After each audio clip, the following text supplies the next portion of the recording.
बच्चों, आज के टॉपिक में मैं आपके साथ डिस्कस करने वाला हूँ सॉर्प्शन। पिछले टॉपिक में मैंने आपको एड्जॉर्प्शन और एब्जॉर्प्शन के बारे में बताया था। आज हम शुरुआत करेंगे सॉर्प्शन से। तो अगर कहीं पर एड्जॉर्प्शन और एब्जॉर्प्शन ये दोनों ही फिनोमिना एक साथ साइमल्टेनियसली अगर होते हों तो हम लोग सॉर्प्शन वर्ड का यूज़ करते हैं। इसका बहुत इंपॉर्टेंट और बहुत अच्छा एग्जाम्पल है डाइंग ऑफ क्लोथ। जब हम लोग कपड़ों की रंगाई करते हैं, कपड़ों के ऊपर डाई करते हैं, तो सॉर्प्शन फिनोमिना वहाँ पर लगता है। होता क्या है कि पहले जो डाई होगी वो कपड़े के रेशे के ऊपर, कपड़े के फाइबर के ऊपर एड्जॉर्ब होगी। उसका एड्जॉर्ब होना ज़रूरी है, अदरवाइज वो आसानी से कपड़े से रिमूव हो जाएगी।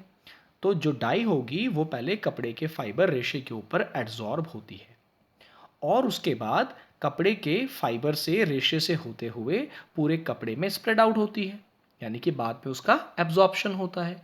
तो पहले डाई को कपड़े के ऊपर एड्जॉर्ब होना होगा और फिर एड्जॉर्ब डाई कपड़े के रेशे से, फाइबर से होते हुए पूरे कपड़े में स्प्रेड आउट होती है, यानी कि फिर उसका एब्जॉर्प्शन होता है। तो एड्जॉर्प्शन और एब्जॉर्प्शन दोनों साइमल्टेनियसली हो रहे हैं, इसलिए हम लोग इस जगह सॉर्प्शन वर्ड का यूज़ करते हैं। अब बच्चों, सबसे इम्पॉर्टेंट बात यह है कि जो एड्जॉर्प्शन है,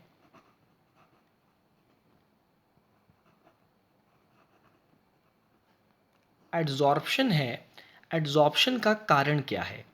this is the very important question कि what is the cause of adsorption. Adsorption का कारण क्या है। तो देखिए बच्चों, यहाँ पे इसको समझिए कि मान लेते हैं हमारे पास एक एड्जॉर्बेंट है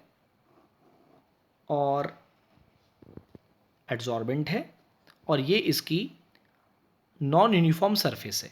ये क्या है? It is your adsorbent. ये एडजॉर्बेंट है और ये इसकी नॉन यूनिफॉर्म सरफेस है। ओके, अब इस एडजॉर्बेंट को मान लीजिए कि ये एटम जो है, ये जिस भी चीज़ से मिलके बना हुआ एडजॉर्बेंट, मान लीजिए एडजॉर्बेंट जो है जिसके ऊपर एड्जॉर्प्शन होना है, ये एटम से मिलके बना हुआ है। तो सपोज़ हम एक एटम कंसिडर करते हैं जो सरफेस पे नहीं है, जो इनसाइड द सरफेस है। तो इसके ऊपर अगर हम नेट फोर्स की बात करें तो इस एटम के ऊपर नेट फोर्स 0 होगा, क्योंकि ये सराउंडिंग्स से, हर जगह से और एटम से सराउंडेड है। तो इधर भी इस पे इंटरमॉलिक्यूलर फोर्स लग रहा होगा, इधर भी लग रहा होगा, इधर भी और इधर भी, यानी कि चारों डायरेक्शंस में इसके ऊपर जो इंटरमॉलिक्यूलर फोर्स होगा उसकी वजह से इसके ऊपर नेट फोर्स 0 होगा। लेकिन अगर हम लोग किसी एक ऐसे एटम को कंसिडर करें जो सरफेस पे हो, तो सरफेस पे जो एटम होगा इसके ऊपर नेट फोर्स 0 नहीं होगा। इधर वाला एटम इसको इधर अट्रैक्ट करेगा, इधर भी अट्रैक्शन होगा, इधर भी अट्रैक्शन होगा, नीचे भी अट्रैक्शन होगा, लेकिन इसको ऊपर अट्रैक्ट करने वाला कोई भी एटम प्रेजेंट नहीं होगा। तो मैं कह सकते हैं कि जितने भी एटम सरफेस पर होंगे एड्जॉर्बेंट के, वो सारे एटम के ऊपर नेट फोर्स 0 नहीं होगा, नेट फोर्स 0 नहीं होगा। यानी कि ऐसे एटम जो सरफेस पर होंगे, दे आर अंडर टेंशन और they are under imbalance force. ये सारे के सारे पार्टिकल्स या एटम्स जो सरफेस पर हैं एड्जॉर्बेंट के एटम जो सरफेस पे हैं, इनके ऊपर नेट फोर्स 0 नहीं है, दे आर अंडर टेंशन और they are under imbalance force. और इनके ऊपर जो इनबैलेंस फोर्स लगता है, इस फोर्स की वजह से ही ये एड्जॉर्बेट के पार्टिकल्स को एड्जॉर्ब करने की टेंडेंसी रखते हैं। ओके, तो इसीलिए एड्जॉर्प्शन केवल सरफेस पर होता है, नॉट इनसाइड द सरफेस, क्योंकि सरफेस पे जो एटम्स या पार्टिकल्स प्रेजेंट होते हैं एड्जॉर्बेंट की, they are under imbalance force and this imbalance force is responsible for the adsorption. अब अगली बात करते हैं बच्चों, types of adsorption of gases on the surface of solid. जो गैसेज होती हैं उनका एड्जॉर्प्शन सॉलिड की सरफेस के ऊपर। तो ये दो तरीके का एड्जॉर्प्शन हो सकता है, एक फिजिकल एड्जॉर्प्शन जिसे हम फिजिजॉर्प्शन भी कहते हैं, और दूसरा केमिकल एड्जॉर्प्शन जिसे हम केमिजॉर्प्शन भी कहते हैं। तो देखिए, फिजिकल एड्जॉर्प्शन कब कहा जाएगा? अगर गैस के पार्टिकल्स, गैस के मॉलिक्यूल्स किसी भी सरफेस के साथ वीक फिजिकल फोर्सेस के थ्रू जुड़े होते हैं, यानी कि गैस के मॉलिक्यूल्स ने सरफेस के साथ कोई केमिकल बॉन्ड फॉर्मेशन नहीं की है, केवल फिजिकल फोर्सेस की वजह से वो सरफेस के ऊपर एड्जॉर्ब हो रखा है, तो आप कहेंगे गैस के एड्जॉर्प्शन को फिजिकल एड्जॉर्प्शन, यानी कि यहाँ पर किसी भी तरह का कोई बॉन्ड फॉर्मेशन नहीं हुआ है, तो such type of adsorption is known as physical adsorption और फिजिजॉर्प्शन। यानी कि फिजिकल एड्जॉर्प्शन में केवल वीक फिजिकल फोर्सेस होते हैं एड्जॉर्बेट और गैस के मॉलिक्यूल्स के बीच में, और इस टाइप के एड्जॉर्प्शन को आप फिजिकल एड्जॉर्प्शन कहते हो। जबकि केमिकल एड्जॉर्प्शन में जो आपके पास गैस के मॉलिक्यूल्स होते हैं और जो आपकी सरफेस होती है, उनके बीच में आपके पास कोई ना कोई केमिकल फोर्स होता है। Chemical force means chemical bond होता है, चाहे वो कोवेलेंट बॉन्ड हो या कोई आयनिक बॉन्ड हो या किसी तीसरे तरह का बॉन्ड हो। लेकिन गैस के मॉलिक्यूल्स अगर सरफेस के साथ केमिकल बॉन्ड फॉर्मेशन करते हैं तो ऐसे एड्जॉर्प्शन को केमिकल एड्जॉर्प्शन कहते हैं। यूजुअली लो प्रेशर पर अगर हम बात करते हैं तो लो प्रेशर पर गैसेस सरफेस के साथ वीक फिजिकल फोर्सेस डेवलप करती हैं, यानी कि adsorption of a gases at low pressure is an example of physical adsorption.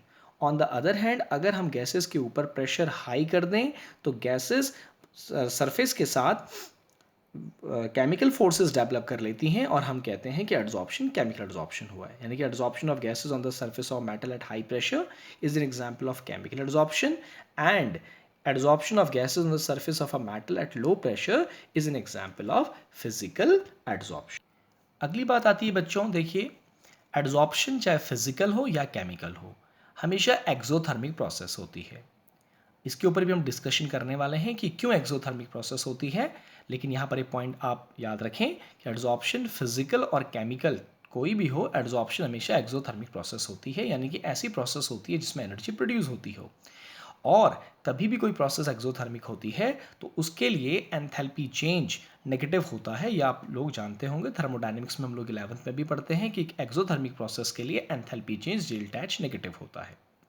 Okay, now जब भी कोई चीज़ का एक मोल, जब भी कोई एक मोल सब्सटेंस एड्जॉर्ब होता है एड्जॉर्बेंट की सरफेस पे, एक मोल सरफेस पर एड्जॉर्प्शन, जब एक मोल चीज़ का एड्जॉर्प्शन होता है तो जितनी भी एनर्जी प्रोड्यूस होती है उसे हम लोग उसकी एंथैल्पी ऑफ एड्जॉर्प्शन कहते हैं। यानी कि amount of energy produce when one mole of a substance get adsorb on the surface of adsorbent. Okay, एक मोल चीज़ का एड्जॉर्प्शन जब होता है सरफेस के ऊपर, जो एनर्जी प्रोड्यूस होती है उसे एंथैल्पी ऑफ एड्जॉर्प्शन कहते हैं। अभी आप ऊपर बताया क्योंकि एड्जॉर्प्शन एक्सोथर्मिक प्रोसेस है तो एनर्जी प्रोड्यूस होगी, और जब एक मोल सब्सटेंस का एड्जॉर्प्शन होता है तो जितनी एनर्जी प्रोड्यूस होती है उसे एंथैल्पी ऑफ एड्जॉर्प्शन कहा जाता है। अगला पॉइंट है कि देखिए जब फिजिकल एड्जॉर्प्शन होता है तो approximate 20 to 40 kilo joule energy produce होती है पर मोल, और केमिकल एड्जॉर्प्शन में 82 to 40 kilo joule energy produce होती है पर मोल। यहाँ से भी अभी क्वेश्चन बनने वाला है कि फिजिकल एड्जॉर्प्शन में एनर्जी कम क्यों प्रोड्यूस होती है और केमिकल एड्जॉर्प्शन में एनर्जी ज़्यादा क्यों प्रोड्यूस होती है। लेकिन इससे पहले हम लोग ये जानने की कोशिश करेंगे कि एड्जॉर्प्शन एक्सोथर्मिक प्रोसेस क्यों होता है। ये आपका एनसीईआरटी में भी क्वेश्चन है और बोर्ड एग्जाम में भी ये कई बार आ चुका है कि वह adsorption always an exothermic process. तो देखिए अभी जैसे मैंने आपको बताया कि एड्जॉर्प्शन फिजिकल हो चाहे केमिकल हो, यहाँ पर फोर्सेस डेवलप होते हैं। फिजिकल एड्जॉर्प्शन में फिजिकल फोर्सेस डेवलप होते हैं एड्जॉर्बेट और एड्जॉर्बेंट के मॉलिक्यूल्स के बीच में, और केमिकल एड्जॉर्प्शन में केमिकल फोर्सेस डेवलप होते हैं। जब भी दो चीज़ों के बीच में कोई फोर्स डेवलप होता हो तो हमेशा एनर्जी प्रोड्यूस होती है। ओके, जब भी दो चीज़ों के बीच में फोर्सेस डेवलप होते हों तो एनर्जी प्रोड्यूस होती है। देखिए हमें किसी भी फोर्स को ब्रेक करने के लिए एनर्जी की ज़रूरत होती है, तो इसका अपोजिट कह लीजिए कि जब भी कोई फोर्स डेवलप होता है तो एनर्जी प्रोड्यूस होती है। तो जब भी एड्जॉर्प्शन होता है तो फिजिकल और केमिकल फोर्सेस डेवलप होते हैं, और इसकी वजह से फोर्स के डेवलप होने की वजह से एनर्जी प्रोड्यूस होती है, और यही वजह है कि एड्जॉर्प्शन एक एक्सोथर्मिक प्रोसेस होती है। अब क्योंकि देखिए जितना स्ट्रॉन्ग फोर्स डेवलप होता है उतनी एनर्जी ज़्यादा प्रोड्यूस होती है, तो फिजिकल एड्जॉर्प्शन में फिजिकल फोर्सेस डेवलप होते हैं, और फिजिकल फोर्सेस बहुत स्ट्रॉन्ग फोर्सेस नहीं होते हैं, दे आर वीक फोर्सेस, इसलिए एनर्जी कम प्रोड्यूस होती है। जबकि केमिकल एड्जॉर्प्शन में there is a formation of a chemical bond and chemical forces are very much strong. Chemical bond physical comparison में, फिजिकल फोर्सेस के कंपैरिजन में केमिकल फोर्सेस और केमिकल बॉन्ड काफ़ी स्ट्रॉन्ग होते हैं, और इसीलिए एनर्जी भी ज़्यादा प्रोड्यूस होती है। तो क्वेश्चन बहुत सीधा सा बन गया कि केमिकल एड्जॉर्प्शन में एनर्जी ज़्यादा क्यों प्रोड्यूस होती है, क्योंकि केमिकल एड्जॉर्प्शन में केमिकल फोर्सेस डेवलप होते हैं जो कि स्ट्रॉन्ग फोर्सेस होते हैं और इसीलिए एनर्जी ज़्यादा प्रोड्यूस होती है। और एड्जॉर्प्शन एक्सोथर्मिक प्रोसेस क्यों है, क्योंकि एड्जॉर्प्शन में हमेशा फोर्सेस का डेवलपमेंट होता है एड्जॉर्बेंट और एड्जॉर्बेंट के मॉलिक्यूल्स के बीच में, और जब भी फोर्सेस डेवलप होते हैं तो एनर्जी प्रोड्यूस होती है, और यही वजह है कि एड्जॉर्प्शन एक एक्सोथर्मिक प्रोसेस होती है।